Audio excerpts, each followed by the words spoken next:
Attention, human scum. Listen to Who Corner to Corner, on pain of obliteration. It is commanded. Thank you very much to Strax for sending us that message from the deep recesses of Sontaran space. Hello and welcome to Who Corner to Corner podcast. On this, the Doctor Who Podcast Day 2023.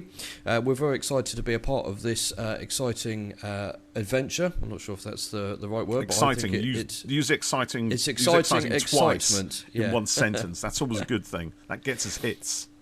It does, yes.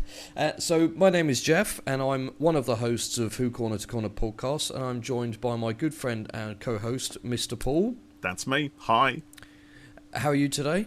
Yeah, I'm good actually, Jeff. I'm kind of buoyant. I'm in a brilliant mood this morning. Are you? Are you in a good mood today? Yes, I am. Yeah, excellent. It's an exciting day. It's full of excitement. Very exciting. So, yes. Most so for exciting people who... Tuesday I've had for ages.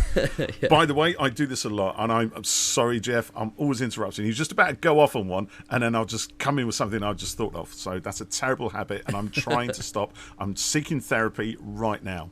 Because we are pros at this, as you can probably tell. Yes. We've been doing it for long enough, haven't we? Well, yeah, we have been doing this for nearly 2 years now. Our 100th episode came out recently. 100 episodes. 101 by the time you see this one. Yes, it will be, yeah.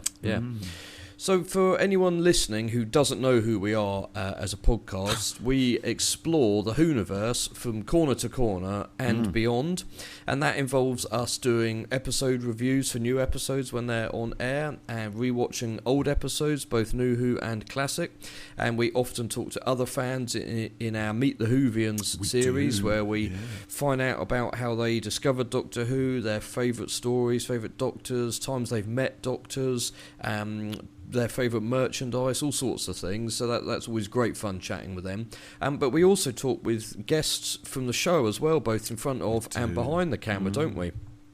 And, we do. We've had quite a few of those on over the last couple of years, haven't we? We've had some really good names, and right from across the broad spectrum of the Whoniverse, as well as Jeff so eloquently put it. We've had writers, we've had actors, we've had directors, we've had producers.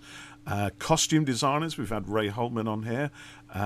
Production designers, we had Arwell Jones from recent series of Doctor Who. We've pretty much covered the gamut, haven't we? We've seen a lot of people. We want to try and keep it as expansive, as broad as possible in terms of the people we talk to. Yeah, we've been very lucky, really. So we thought for this special Doctor Who podcast day, we would play some clips from some of our chats with some of these guests. Give you a flavour of what we're about. Give you a bit of an idea. So we're going to kick it off with a little bit from a doctor himself, Mr. Colin Baker, who we chatted to last year.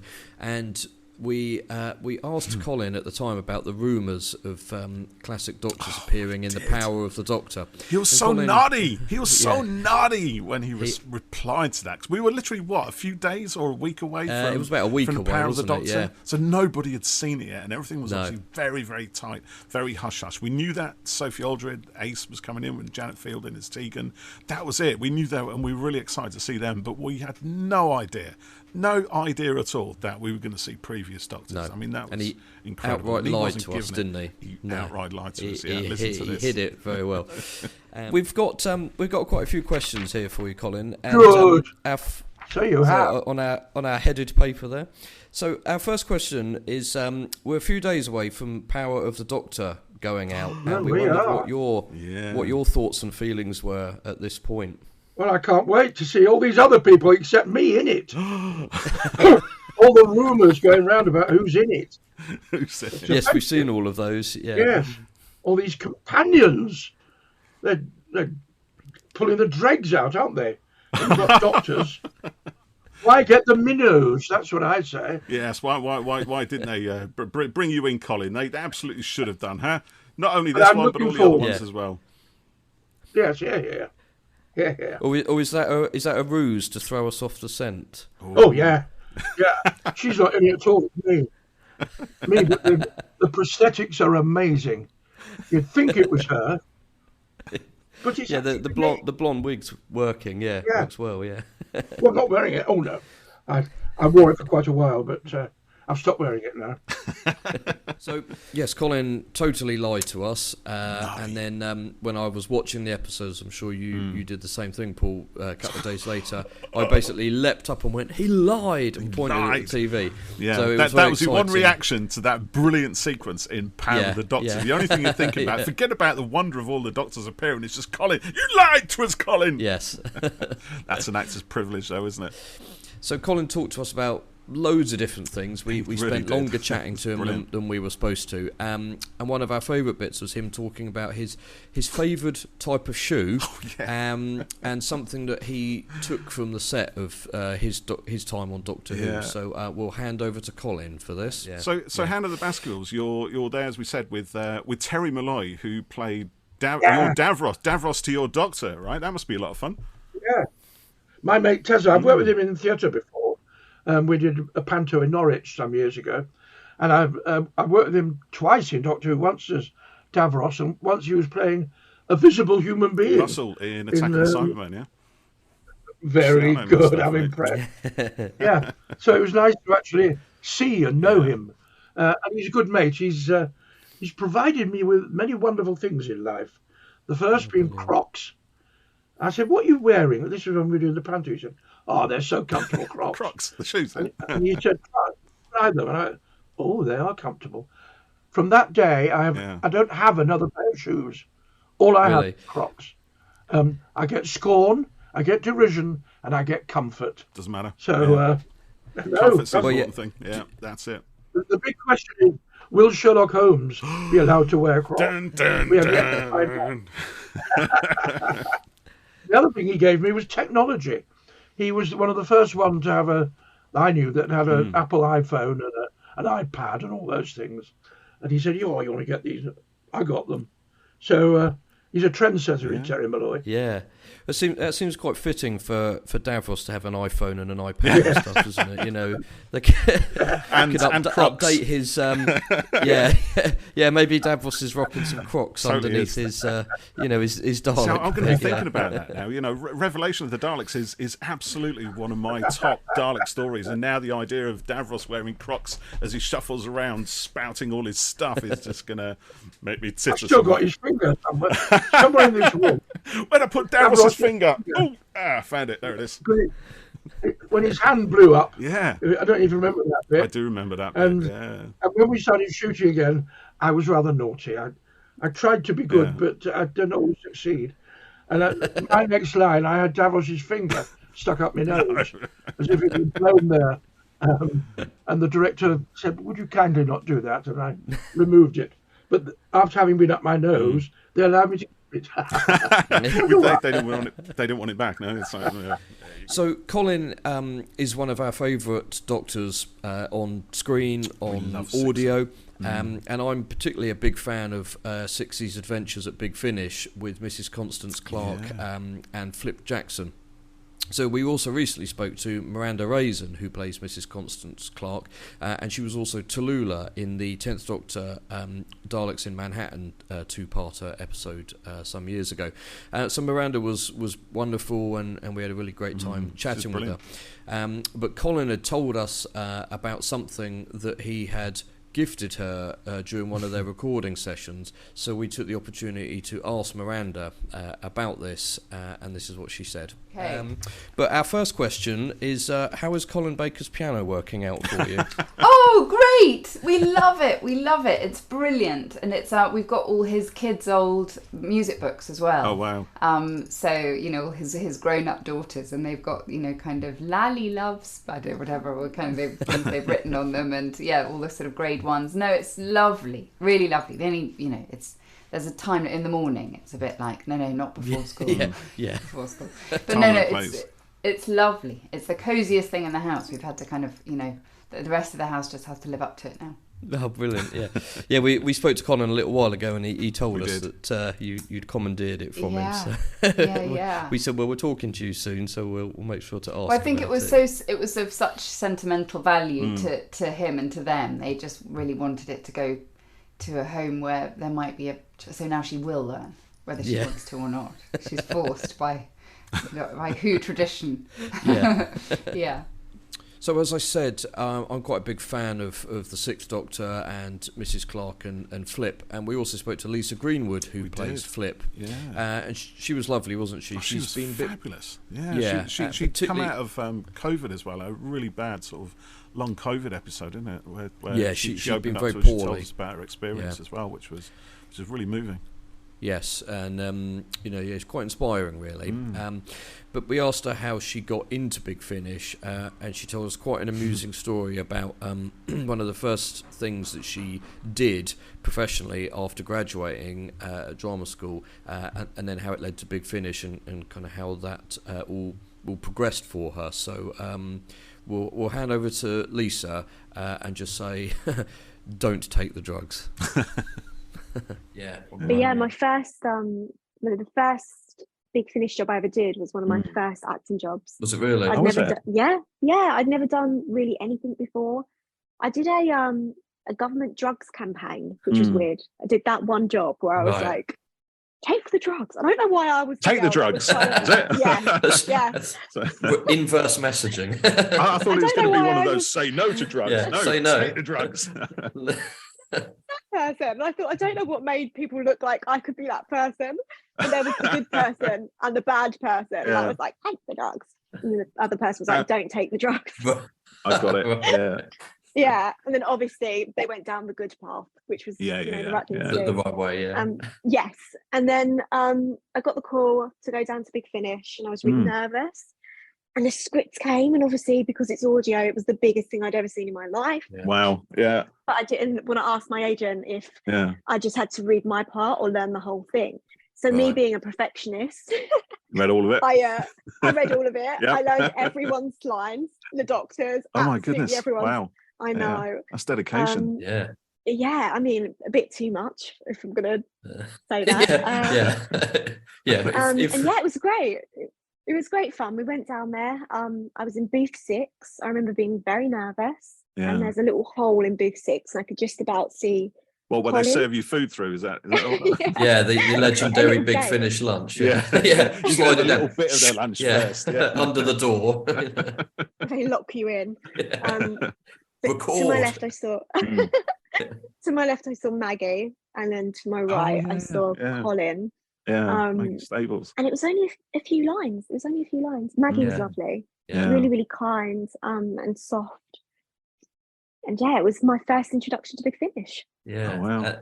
And then it led to more after that. So when we spoke to Miranda, she said that it's quite sort of theatre in a way with their kind of cast, and if they like someone, when they've done a smallish part, they'll often bring them back for more, because that's what happened with her. A bit like you. As you probably know, she did a couple of other stories and then was asked to become Mrs. Clark. Yeah. So how did it go when they gave you the call to say they wanted you to come back? How did that all happen? I was very excited. It was obviously at the start of my acting journey. Like I hadn't really done a lot of things, and they asked me to come back and be a regular. And I just thought, this is great. This is really, really great. And I slowly learned that you don't have to obviously memorize the whole script, which made life a lot easier for me. Yeah. But I got put into booth 1, and to the left of me was Colin, and to the right of me was the production team, the directors. So it became more of a collaborative approach. I could act off Colin, get the notes from the directors, and that was the difference, I think, the main difference. And what a lovely thing for you as an actress to, have done that kind of small role and have impressed them that much that, that they asked you to come back and be a regular. It's the kind of thing like, any actor, wants, isn't it, to get a recurring role, or like, for me as a regular income, Jeff. Yeah, to be, as a videographer, that's to get what we all need. Repeat jobs and stuff, So I think that's fantastic that they asked you back like that. Yeah, that's brilliant. So, as mentioned, also we talked to Arwell Jones, the production designer on 13's TARDIS, which was quite different to what had gone on before, hadn't it? But Arwell had been involved in production for a few years, sort of on and off before that. And of course, when Jodie Whittaker took over as the Doctor and the new production team came in, he was very much a part of that. And one thing that got me, as we were talking to him, Jeff, was was when he started talking about the thought that went into the whole design of that TARDIS console room. There was some logic behind it, which really took me by surprise. And one thing that came through was that Arwell was clearly a big sci-fi fan. He was, he was quite well read. He'd seen a lot of cinema. He was very much into his films. We had a big, long discussion about the Batman movies, which I don't think make the final edit, at least not in its full format anyway. But of course, he told us some of that reasoning behind the design of the TARDIS console room. So let's have a listen at Arwell's logic for the big orange crystals. And then the TARDIS was another one where I'd had these ideas about playing with crystals, and also sometimes it's good to have this play with. Not reality, because it's not reality, but just to give you a little anchor point somewhere. And I was reading about time crystals. You just literally go, right, I'm going to type time crystals into Google, and then Google, see what comes up. Yeah, and it came up. I can't remember exactly where I found it now, and I'm not in any way a physicist, so I couldn't tell you how this. But I found that there was such a thing as time crystals that were created in a lab, and inside these crystals, time existed differently to what we know. So it was like, that's all I needed, really. That's it. There was such a thing as a time crystal. That's enough. I'm going to go with it. So I was thinking, in the same way as you manipulate metal within a magnetic field, you can either create electricity, or I thought if you manipulate a time crystal within a time vortex, you can move through time and space. So that was my kind of idea behind the whole thing. So that moving of the crystal in the center of the console was that. And then in theory, I suppose the original idea was that those fingers around moved with it, and that you would slightly tilt the crystal in whichever direction or whatever, The fingers proved to be way too noisy for dialogue and everything, so we froze them very, very soon in the process. Yeah, it's brilliant. So one of the other big stars that we've spoken to on the podcast is Sophie Aldred, who played Ace back in the classic series. And at the end of Legend of the Sea Devils, we all saw that trailer where we were just astonished to see that Ace was returning to the show along with Tegan, played by Janet Fielding. I mean, as a big fan of the Fifth Doctor's era, that was just astonishing. I don't remember feeling as excited for a Doctor Who episode as that for a long, long time. I was a teenager again, and it was absolutely wonderful. So very quickly, as soon as that trailer went out, we tried to get in touch with Sophie Aldred. We did get in touch with her agent. We lined up an interview with Sophie within a week or so, I think, at the end of it happened Legend of the Sea Devils. It was really quick, wasn't it? And she was brilliant. She was delightful. She came on. I did the whole piece with the gold jacket, which we weren't recording on video then, sadly. We were doing audio only, so we can't show you that. But one of these days I may well wear it again. But that was a lot of fun. We tried to bring a bit of fun into these things. Yeah. And we had a good old chat with Sophie, didn't we? Sorry, I'll just say there, we sometimes do themed intros. Paul has done a number of his monster voices before, and we've had sound effects and stuff. The Warriors of the Deep intro. I'm quite proud of that one, Jeff. Yeah, that was a good one. I did that. Jeff is our resident video expert, so you pretty much do all the editing, don't you? Because it's your bag, it's what you do, it's your day job, and you do it for us for free, which is astonishingly brilliant. But just occasionally, I like to have a little tweak around with some editing software that I've got and come up with some bits and pieces, especially when you're too busy doing your day job, getting actual money, earning money for it. So, anyways, Sophie was brilliant. So we had our first chat with her was just after Legend of the Sea Devil. She couldn't tell us anything about the story, but she told us about having to keep the secret and the phone call that came in. From Andy Pryor, the casting director, and as soon as her agent told her that it was Andy Pryor on the phone, he wanted to speak to her, she knew what was going to happen almost, wasn't it? Yeah. Should we have a listen to that? Yeah, let's play that. I've got one question which is sort of not directly related to it, but when Chris Chibnall called about it, what did you think? What was your reaction? Mm-hmm. Because you've played this part for all these years now, and it must, like you were saying, some of the messages you've had have brought tears to your eyes, and it must be quite wonderful to have played it for so long and have so much connection with people, and to be asked back into the modern era again. So how did you feel with it? Well, it is extraordinary, as you say, because it's been such a big part of my life, Doctor Who and Ace. Somebody asked me at a convention a few years ago, how much of you is Ace now and how much of Ace is you? And it's like, well, I don't really know, because you can't that you line can't is say blurred. that. Because I've been playing that character for all these years, thanks to Big Finish, the Big Finish audios. So yeah, what happened was I was in my house, my agent rang and she said, Andy Pryor has just rung to do an availability check. Yeah. And we know what that means, don't we? Mm. And I Casting stopped. director. I came off the phone and I burst into tears. It was really wonderful. And then my Chris wanted to have a Zoom with me. And we'd been in touch anyway a little bit because... we'd wanted to go for a drink and then meet each other and stuff, and then we couldn't because of COVID, and then so the first time we met, he was saying, what would you like to do in the episode? And fantastic! Oh my goodness, what a dream! That's amazing, isn't it? So, and then at the end of that interview, we did ask her, didn't we? I think it was off mic, once we stopped recording, whether she wouldn't mind popping on again after she'd actually been in, because then we can talk about the episode a little bit more freely. And she was up for that, and to her credit, she did. She came back.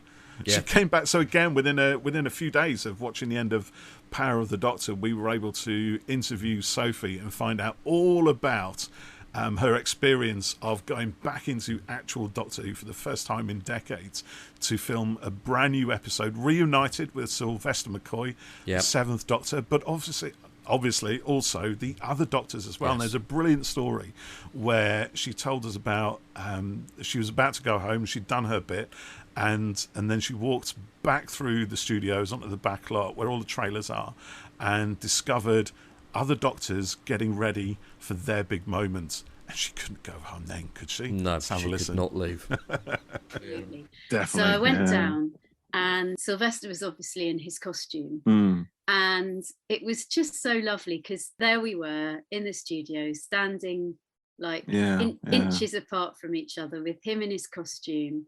And it was actually quite a moving thing to do. And apparently loads of cast and crew came crowding round to have a look at us, and so I did that bit, and then that was going to be my last thing, and off I would go back home. And then I got out to my trailer, and there was Colin getting his robes on, and there was Sylvester, getting changed into his robes, and David Bradley was there, and we started chatting, and we started, just having a really lovely time together, and I thought, there's no way I can go now. You can't leave now. So Sophie was brilliant. It was great fun talking to her, and she was also really kind enough to sign something for me. I sent her the sleeve for At Childhood's End, which is the book that she wrote, and she signed that, and it came back with a classic Ace picture postcard thing that she signed as well. So that was really lovely from her. So as you heard, this little episode started with a message from Strax, which we were lucky enough to have recorded by Dan Starkey when we spoke to him, and as you probably know, Dan plays everyone's favourite Sontaran Strax and many other Sontarans as well, and we had a chat with Dan about melting Sontaran faces. That's brilliant. It was funny. Yeah, I mean, Dan was a live wire, wasn't he, throughout the whole thing? He was just brilliant to talk to. When you get an idea of what actors are like from their on-screen personas, and obviously he's playing the Sontaran, but Dan is just so full of it. He talks at 100 miles an hour, and he's just got loads and loads of stories, and I really enjoyed this one with the melting heads. It was a lot of fun, so have a listen to this. Well, just simply, when I was doing Strax, having wonderful lines written by Stephen Moffat, and sort of being threatening, getting to do my own stunts, and also making people laugh. It's a wonderful combination of things. So, yeah. The only drawback is 3 hours of being glued into it, but that's a small price to pay. Yes, yeah. So did that side of things get quicker over time? You hear like Dave Bautista when he's playing Drax, for example. It used to take hours for in the first Guardians film, and then they got it down by half on the third one and stuff. But he's still standing there for hours getting suited up. So did they speed your process up? Yes, certainly they get used to the process, so it does speed up a bit. But ultimately there are some things which it just takes as long as it takes. And inevitably, the first thing which happens when you get stuff glued on your face, it's dependent, it's just on the day it can be very different. If it's a hot day, then you'll perspire. If it's a cold day, other things will happen. It's basically, as soon as it's glued onto your face, it wants to slide off it. So then it's the prosthetics team's job to keep on gluing it on. So as you can imagine, if you're called to set at 8 o'clock in the morning, as you would do, so you get in the chair for 5, so it's it all sort of works back, and then you're not used until 10, as it sort of happens, because every day on a TV or film set, it's very practical. It's problem solving. You've got to wait around. You block it at 8 o'clock, but then you're not used until for another 3 hours. It'll have sort of started to migrate slowly southward.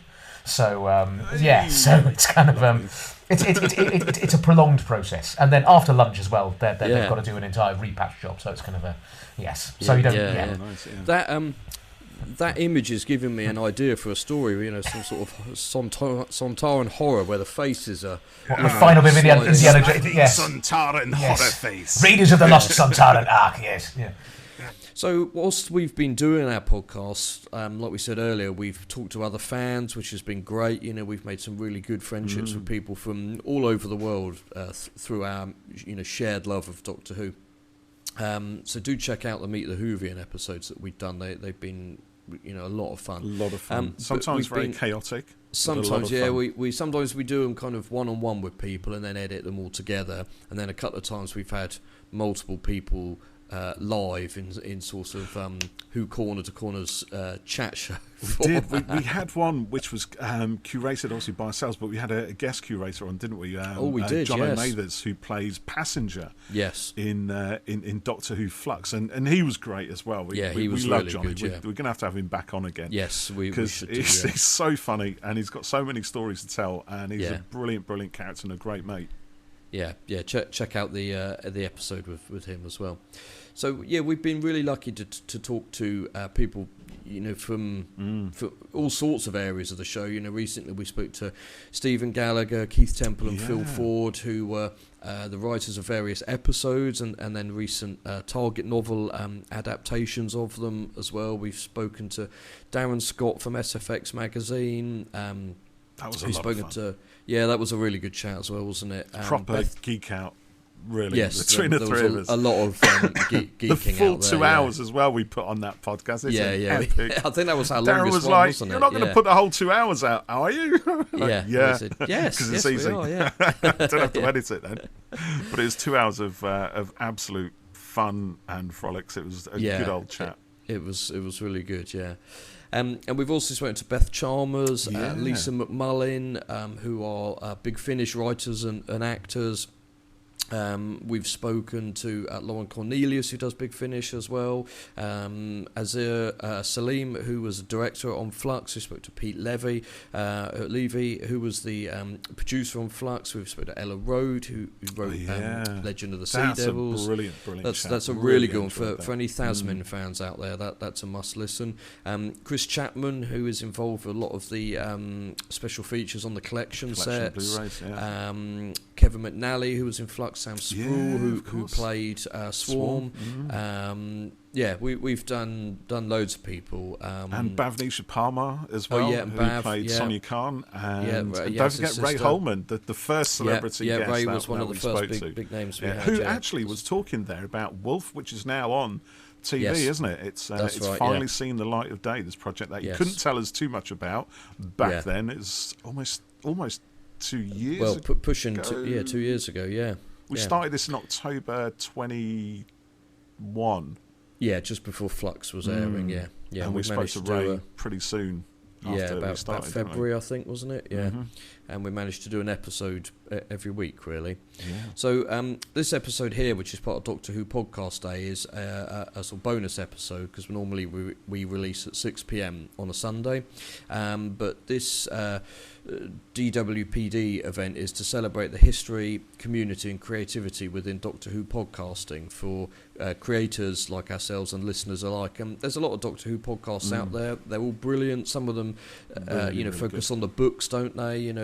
Target and comics and things. Others kind of dive more into episodes. Others talk more to fans. So, a huge range of stuff. So, and there's some very intelligent podcasts out there as well, which make ours look a little bit amateur by comparison. The way they do really, really deep dive into the themes of certain episodes and stories and things, which we try to do, but we you're quite good at that, and I'm quite good at the sort of logistical production thoughts on stuff, But yeah, if you haven't listened to us before, do check us out, and we hope you'll stick with us and help explore the Whoniverse with us, and to the guys running Doctor Who Podcast Day, thank you. This is great, and it's really great to be part of it.